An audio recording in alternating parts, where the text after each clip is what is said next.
এই 10টা দিন এইকেইদিন নাছিলোঁ ঘৰত, অলপ ঘৰৰ কাম কৰিলোঁ। তাৰপিছত ৰাইজৰ খবৰ ল'লোঁ, ক'ত কেনেকৈ আছে ৰাইজখিনি, মানুহে ভালে আছেনে সেইটো খবৰ ল'লোঁ।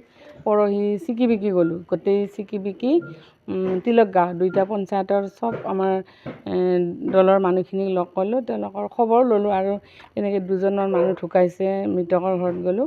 তাৰপিছত আৰু সেই আৰু তেওঁলোকৰ লগত ভোটৰ কথাই ক'লোঁ, কেনেকুৱা হ'ল, ভোট দিলে নে নাই এইবিলাক কথা সিহঁতে ক'লে, তেওঁলোকে ক'লে। তাৰপিছত বেছি সংখ্যক মানুহে কৈছে সমৰ্থন দিছে আৰু সেইটোৱে কথা। ফলাফল ভাবিছোঁ জিকিমেই আৰু সেইটোৱে ভাবিছোঁ। 35মান পাব লাগে বেছি আৰু আমি সেইটো ভাবি আছোঁ।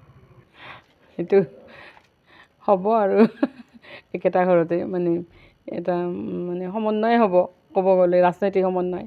এজনে ধৰ দিল্লী আমাৰ লোকসভাৰ 10টা সমষ্টিৰ তেখেতে ৰাজ্যৰ সমস্যাসমূহ চাব, আৰু মই যদি বিধায়ক হ'ব পাৰোঁ, মই মানে আমাৰ যিটো সমষ্টি বঙাইগাঁও সমষ্টি সেইটোৰ মানুহখিনিৰ মানে সমস্যাবিলাক চাব পাৰিম আৰু সেইটো আমাৰ উঠি অহা নতুন প্ৰজন্মৰ কাৰণে ভাবিছোঁ।